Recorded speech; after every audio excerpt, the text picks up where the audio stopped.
कम से कम 6,000 से ज्यादा अवैध मदरसे ऐसे निकले थे जिनका कोई अता पता नहीं था, केवल कागजों में चलते थे, उसका पैसा समाजवादी पार्टी से जाता था। हम्म। अरे अब समाजवादी पार्टी के राज में उत्तर प्रदेश को पूरी तरह से अपाहिज बना दिया था आपने। बड़े बड़े उद्योगपति आने से डरते थे अपना बिजनेस करने से उत्तर प्रदेश में। आज कम से कम उसी उत्तर प्रदेश में बड़े बड़े बिजनेसमैन अपना बिजनेस कर रहे हैं। और जो मैं बता दूं, जो 2017 से पहले जो बेरोजगारी दर 18% थी, वो घटकर इस समय 3% हो गई। क्या बात करेंगे। जो समाजवादी पार्टी सरकार छोड़ के गई थी, केवल उस समय समाजवादी पार्टी के शासन में लेकिन अवधेश जी, आखिर आखिर बीजेपी को इस बार ऐसी क्या जरूरत पड़ गई कि सहयोगी दलों को ताड़ना पड़ा है उत्तर प्रदेश में, एलजेपी, जेडीयू? नहीं, देखिए पुनीता जी, क्या होता है, गठबंधन होता है, समाजवादी पार्टी का भी गठबंधन हमारे पास है। हमारा तो जो एनडीए है, हम तो विस्तार कर रहे हैं उसका। हमारे यहाँ कोई लड़ाई झगड़ा नहीं होता सीटों को लेकर, तो जो लड़ाई झगड़ा नहीं होता, इनका तो सीटों को लेकर बंटवारा हो रहा है। तो क्योंकि इनकी तो परिवारवाद की भी सीटें होती हैं। भाई समाजवादी पार्टी में अखिलेश यादव के परिवार में कितनी सीटें हैं बताइए आप। वो मांगेंगे कम से कम 8-10 सीटें अपने परिवार के लिए, कांग्रेस अपने परिवार के लिए मांगेगी। तो इनकी तो आपसी तो लड़ाई है ना, आपसी जो कलह है, कोई सुलझा लें पहले, तो उसके बाद तो फिर चुनाव लड़ेंगे। ये सच्चाई है, ये पुनीता जी, सच्चाई यही है। आज के समय में उत्तर प्रदेश में जिस प्रकार से उत्तर प्रदेश की जनता ने 2 बार भाजपा पर अपना विश्वास जताया है, एनडीए पर विश्वास जताया है कि हमें जो उत्तर प्रदेश भयमुक्त बनाया जिस प्रकार से भाजपा सरकार ने, इसके तीसरी बार भी प्रचंड 2024 में लोकसभा के नतीजे याद है ना अवधेश जी? 2024 के नतीजे याद है ना? 24 के नतीजे मुझे याद है। 24 लोकसभा का चुनाव था, लेकिन लोकसभा विधानसभा में जमीन आसमान का फर्क होता है। दूसरी बात, सबसे बड़ी बात, जिस तरह से समाजवादी पार्टी के लोगों ने गुमराह करने का काम किया था उस समय जनता को, ठीक है, वो उसका कहीं ना कहीं खामियाजा हमें भुगतना पड़ा था। लेकिन इस बार ऐसा नहीं होने वाला है। आप देख लेना, आज एक लिख लीजिए कोरे कागज पर, अगर 10 से 15 सीट से ज्यादा इनकी सीट आ जाए ना समाजवादी पार्टी गठबंधन की, बता देना आप चुनाव के बाद ज्यादा से ज्यादा 15 सीट मांगी चलिए आप। कितना भी कोशिश कर ले, क्यों आप सोचिए ना। अभी बताइए कपिश जी, तो जनता को गुमराह करने का काम किया है आप लोगों ने, जिस वजह से नतीजे 2024 में ऐसे आए थे। और दूसरा, परिवारवाद को लेकर ओपी राजभर ने भी कहा कि इस बार तो सफाया होने वाला है, और अवधेश जी भी यही कह रहे हैं कि परिवारवाद को बढ़ावा दिया गया है समाजवादी पार्टी के द्वारा। पुनीता जी, हमारे उपाध्याय जी जो हैं वो मुंगेरी लाल के हसीन सपने देख रहे हैं। इसी तरीके से ये लोकसभा में भी देख रहे थे। 80 में 80 सीट लाने का दावा कर रहे थे और अपने 33 सीट पे सिमट गया। बताइए इनकी बातों पर कोई विश्वास करेगा क्या? इनकी जो 2 बार की एंटी इनकम्बेंसी होने जा रही है, जो इन्होंने 2 बार विधानसभा के अंदर अपना वादा घोषणा पत्र लेकर के आए, संकल्प पत्र जिसको ये कहते हैं, जो इन्होंने 3 बार लोकसभा के संकल्प पत्र को लाने का क्या उसमें एक भी वादा पूरा किया? क्या किसानों की आय दुगनी हो गई? क्या इन्होंने उत्तर प्रदेश के अंदर योगी जी के कथनानुसार जो घोषणा पत्र में था, क्या इन्होंने 2 करोड़ से ज्यादा सरकारी नौकरियां दे दी? क्या इन्होंने केंद्र सरकार के हिसाब से 24 करोड़ नौकरियां दे दी? तो सब तो इनका पोल खोल रहा है। एक बुलेट ट्रेन लेकर के नहीं आ पाए, लखनऊ की मेट्रो को एक स्टेशन आगे नहीं बढ़ा पाए। उत्तर प्रदेश में बताने के लिए कोई चीज नहीं है। 1 डिस्ट्रिक्ट 1 माफिया की बात करते हैं, हम पूछते हैं कि उत्तर प्रदेश में 1 डिस्ट्रिक्ट 1 माफिया में काशी में जरा बता दें कि कौन है, काशी का कौन माफिया है? 1 डिस्ट्रिक्ट 1 माफिया में ये बता दें कि जौनपुर का कौन माफिया है।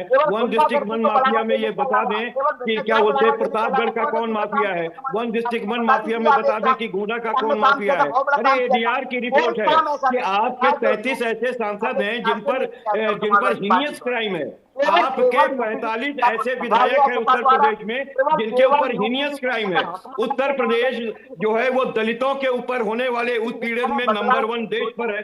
15,500 से ज्यादा केस दलित उत्पीड़न के इनके ऊपर रजिस्टर है, जो इनके ही सरकार में हुआ है। आप देखिए महिलाओं के प्रति होने वाले अपराध में नंबर 1 है उत्तर प्रदेश। और ये सपने देख रहे हैं, ये बता रहे हैं सपने देख रहे हैं। बेरोजगारी दर बता रहे हैं पहले से कम हुई। अरे आप बताओ, श्रम कार्यालय ही आपने बंद कर दिया। आपने श्रम कार्यालय के तहत जो रोजगार कार्यालय आते थे, जहां से सरकारी रोजगार दिए जाते थे, आपने वो आंकड़ा ही बंद कर दिया। तो हकीकत ये बताना पड़ेगा कि आंकड़ों की बाजीगरी आप कहां से लेके आते हैं? जब सरकारी आंकड़े ही बेरोजगारी के आने बंद हो गए जा तो रहा ये है आपको उत्तर बताना प्रदेश पड़ेगा 2027 कि में आप आपने बेरोजगारों के साथ कहां तो खड़े हैं। जाएंगे। आज जंतर मंतर पर जिस तरीके की भीड़ लगी कितना हुई है, झूठ आज जो बोलेंगे मारकाट हो रहा है, हाथ आप पैर तो फूल गए, शैतान इतनी नहीं ज्यादा है। दिल्ली के अब अंदर आप पब्लिक सारी है। दुनिया आखिर झूठ बोल तानाशाही रहे थे। पूर्वक इन्होंने इतना भ्रमित सोनम नहीं वांगचुक को होने क्यों वाली है उठा तो लिया? आखिर ये इन्होंने समझ नेहा को लीजिए क्यों कि उठा ये लिया? भी अच्छी तो तरह हकीकत यही है, पूरा इसका सच देश का होगा तो हो बेरोजगार सकता है कि इनके आप खिलाफ है। अच्छी तरह राम मंदिर के चोरी का जो प्रकरण है, 15 राम सीटें आ मंदिर जाए के बहुत अंदर जिस समझना तरीके से इन्होंने आपकी वैजनिक आपके गिरफ्तारी गठबंधन की और डकैती ये कराने का बात काम किया, उत्तर प्रदेश की जनता जनता जो है क्षुब्ध है। बहुत अच्छी तरह जिस से देख तरीके से रही है आपको बद्रीनाथ टेम्पल को लूटने का काम नहीं किया, कर रहे जिस तरीके से केदारनाथ टेम्पल को लूटने का काम इन्होंने किया है, वो अद्वितीय अरे है। कहीं आपके सामने है कि ये आप लुटेरों की बताइए आप सरकार अपनी है। बात ये करिए ना भगवान राम को लाने की कहीं बात लोग करते थे, बात नहीं ये कर भगवान के रहे राम करने रतन के वाले भी लुटेरे आप ही निकल के लोग गए। हैं इसीलिए कहा लेकिन जाता करने वाले है, भी ये आप ही के हमेशा लोग हैं आप मुंह में अवधेश राम जी, बगल में छुरी, भाजपा की है ये मजबूरी। अब इसको अवधेश जी, कहने की जरूरत नहीं है। अवधेश जी ये और कपिल जी, एक एक करके बोलिए, एक भारतीय एक जनता करके पार्टी बोलिए। चोर है।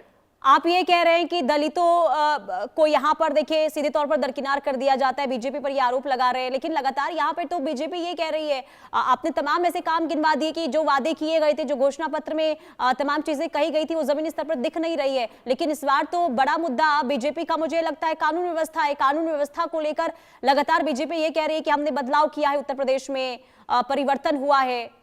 तो इस पर क्या कहेंगे आप कपिल जी? देखिए पुनीता जी, बहुत स्पष्ट सी बात है। हमारे मित्र जानबूझ के हमारे बोलने पर बीच में बोल रहे हैं। कपिल श्रीवास्तव शायद मेरा नाम है, लेकिन हमारे मित्र भी बोलना शुरू कर देंगे।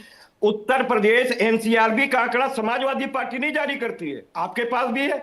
2023 तक का ही डाटा है, 24, 25, 26 का डाटा नहीं है। और 23 तक में देख लीजिए, महिलाओं के विरुद्ध होने वाले अपराध के मामले में उत्तर प्रदेश नंबर 1, दलितों के विरुद्ध होने वाले अपराधों में नंबर 1, जितने आपके जो साइबर क्राइम हो रहा है उसमें नंबर 1 पर उत्तर प्रदेश है। ठीक है। हीनियस क्राइम में आ जाइए, हत्या के सबसे ज्यादा मामले उत्तर प्रदेश के अंदर आ रहे हैं। तो आप मुझे ये बताइए, ये हत्यारों की सरकार चल रही है, लुटेरों और रैजनों की सरकार चल रही है। राम मंदिर में जिनको राम को लाने का वादा करते थे, उनका चंदा चोरी करते हुए, उनका चढ़ावा चोरी करते हुए उनके राम रतन के लुटेरे ये निकल गए। जिस तरीके से उन्होंने 1400 करोड़ का चंदा पहले गटकार मार दी थी, उसी तरीके से 1250 शिलाएं, जो स्वर्ण शिलाएं थी, जो कि हीरो में थे और माणिक्यों से गढ़ी हुई थी, उनको लूटने का काम इन्होंने किया। एसआईटी के अंदर चोरों को बैठा दिया। एसआईटी का अध्यक्ष 420, 467 का मुहिम है। आप बताओ उसके ऊपर कौन भरोसा करेगा? ये चंपकलाल चोर अंदर क्यों नहीं हुआ? ये इनको बताना पड़ेगा। ये गोविंद जी अंदर क्यों नहीं हुए? ये गोपाल जी अंदर क्यों नहीं हुए? ये अनिल मिश्रा डकैत अंदर क्यों नहीं हुआ? आपके पास अगर ये अंदर हो जाएगा तो चौकीदार ही चोर साबित हो जाएगा। चौकीदार ने न्यास का गठन किया था और अटल जी ने कहा है संसद के अंदर में। देखिए, दो चीजें यहाँ पर है, कानून व्यवस्था का बार बार आप हवाला दे रहे हैं, विपक्ष लगातार ये कह रहा है, हो गई है विपक्ष लगातार ये कह रहा है। मैं आ रही हूँ कपिल जी, कपिल जी मैं आ रही हूँ। अवधेश जी, देखिए विपक्ष ये कह रहा है कि वादे जो अब तक हुए इन 9 सालों में वो पूरे हुए नहीं। कानून व्यवस्था को लेकर जो यहाँ पर माहौल बनाने की कोशिश की जा रही है उसमें भी सच्चाई नहीं है। दूसरी तरफ पारिवारिक को लेकर लगातार जो आप यहाँ पर आरोप लगाते रहे हैं परिवारवाद को लेकर विपक्ष पर, ये तो समस्या आपकी पार्टी में भी है ना। आप अपने सहयोगी